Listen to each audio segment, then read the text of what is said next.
as men, we need to accept being the bride of Christ. So we have to get into that sort of mindset of a sort of a female role. But women need to get into the mindset of being a son of God. Welcome to the Bible in 1 Year podcast, brought to you by two Brits and a Bible. Today is day 303, covering Luke 14, 15 and 16. Pretty good accent there, mate. Strong start to the recording session. Cheers, fella. I was so focused on it, I forgot to hit start on the timer. So I'm on 11, 12 seconds. I think I'm about 10 seconds off. So may need you to reel me in at the end. All good, all good. Right, so yeah, Luke, mid-Luke. So Luke 14, verse 5 to start with, just a small point. He asked them, if one of you has a child or an ox that falls into a well on the Sabbath day, will you not immediately pull it out?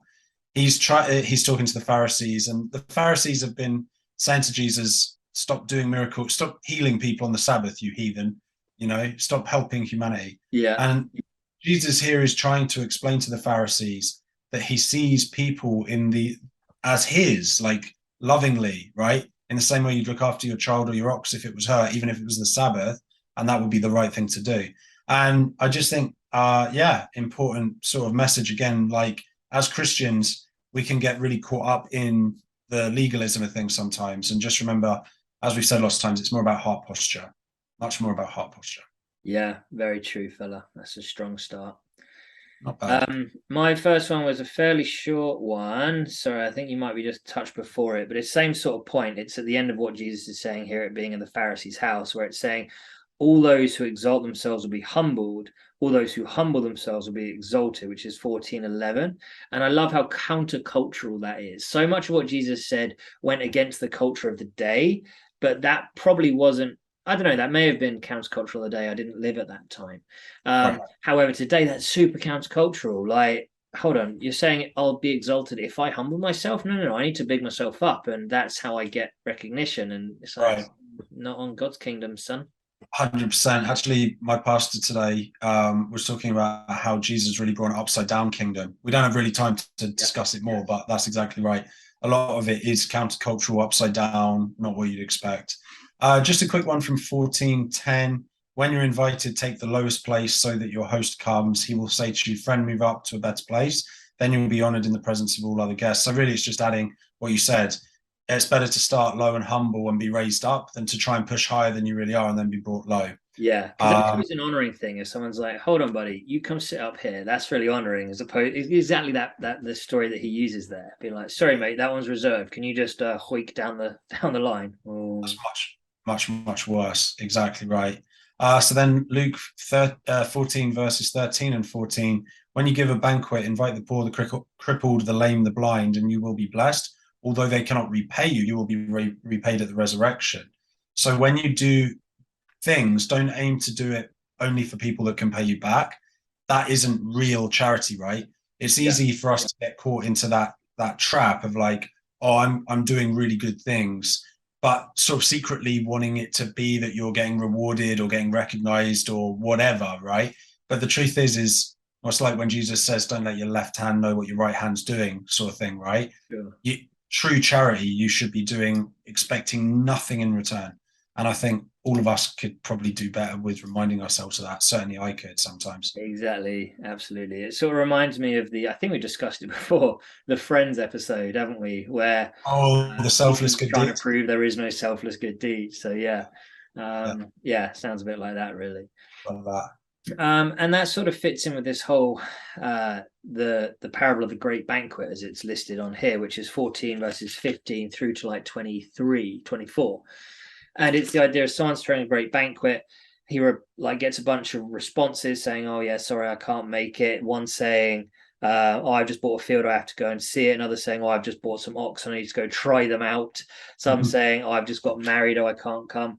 And it's that same thing where it's like, then he ends up going inviting like a bunch of like the lame, the crippled, the downcast. But it sort of made me think that I guess for some people, there's always an excuse not to do something. There's always an excuse not to choose Jesus. Like it could be absolute black and white, writings on the wall. Cheeky little old school quote there from Babylon, nice. Yeah. But there's always an excuse. There's always a reason why it doesn't make sense. And Like some people you just have to accept, like, well, always keep praying for them, but maybe they're just not going to choose it because God's hardened their heart, or they're too bloody stubborn, one of the two. That's good. It actually reminds me of, there's a Simpsons episode where Bart becomes a like healer. I don't know if you remember that one, but the preacher that like inspires him to do that is like, you should give your life over to the Lord because, you know, then you have full coverage. And he was like, oh, I'm just gonna like do bad stuff and then deathbed confession. Yeah. And I think as much as that was a joke in the show, I genuinely think a lot of people are like that. They're like, I'll leave it off till I'm like ill or dying. But the Yeah. truth is, a lot of people just, they're gone. You know, so if you're hearing this and you're sort of dabbling your toe into that Jesus bloke, don't wait, because you could get hit by a bus tomorrow, mate. Sorry. So, you know, it's too important. Anyway, good point, man. So then Luke 14:28 to 30, I think you had this as your next point too, actually. Yeah, you go with it, mate. I'll just read it out and then, so suppose one of you wants to build a tower. Why don't you first sit down and estimate the cost to see if you have enough money to complete it? For if you lay the foundation and are not able to finish it, everyone who sees it will ridicule you, saying, this person began to build and wasn't able to finish. Now, I'm sure there's lots of ways to look at this, but Dave Ramsey, the financial advisor, talks about this exact portion of Luke often. And he says, budget, you need a good budget. And actually, I think that's a really good point. As Christians, we don't worship money. Money is just a tool.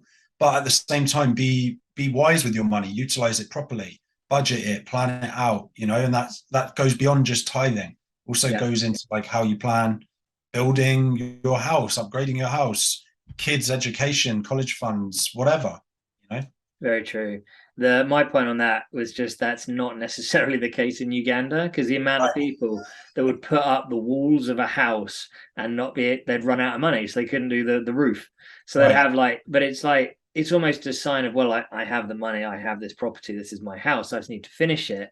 It's like they'd rather have half of a house than the money sitting in their account until they can afford the rest of the house. Like when I get a bit more money, maybe I'll put up the rafters, maybe I'll put up the A-frames or something, Dude, that's such an important thing though, and I love it when we have like that, because it's easy as Westerners for us to sort of say that while we're in our 4 walls plus a roof sort of job. But yeah, absolutely. I think if you're not in that position, you just have to build as you go. So yeah, very, very good point. Okay, next one, 15 verse 2. The Pharisees and the teachers of the law muttered, this man welcomes sinners and eats with them. I put in bold the word muttered.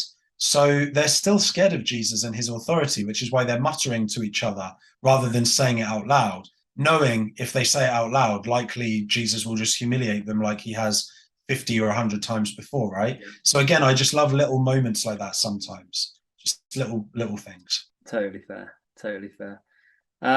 So then still in 15, this is into the parable of the lost son, which is a huge parable. Again, this is spoken about so many times, but I kind of don't want to go into it because you can look up so much stuff on this if you really want to. But something that was mentioned to me while I was in Uganda by a good friend of mine, and I think it was in relation to this, but it certainly sort of works in it, is the importance of being a son of God. Because there are references to being children of God and stuff like that, but actually to be a son of God is an important small factor, because actually as a son, you have the inheritance of a son. And in those times, in those cultures, if you're a daughter, you wouldn't necessarily get anything, as it's mentioned in the Old Testament and stuff. But if you're a son, you had the inheritance. So as men, we need to accept being the bride of Christ. So we have to get into that sort of mindset of a sort of a female role. But women need to get into the mindset of being a son of God, because there is so much more significance to being a son in the kingdom of God. Yeah, that's really cool, man. Have you mentioned that to me before? And yeah, really great point. Just one quick one from 16 then that I think is quite important.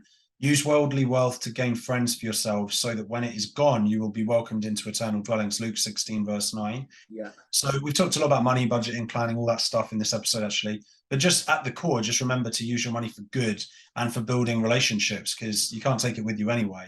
Yeah. And as long as you're not doing it dishonestly, which is what this guy was. But yes, good point. All right. That's what we've got time for, right? Yeah, tomorrow, 17 and 18. Thank you. We love you. Pick up your Bible and read. Thanks. Yeah, share, like, subscribe.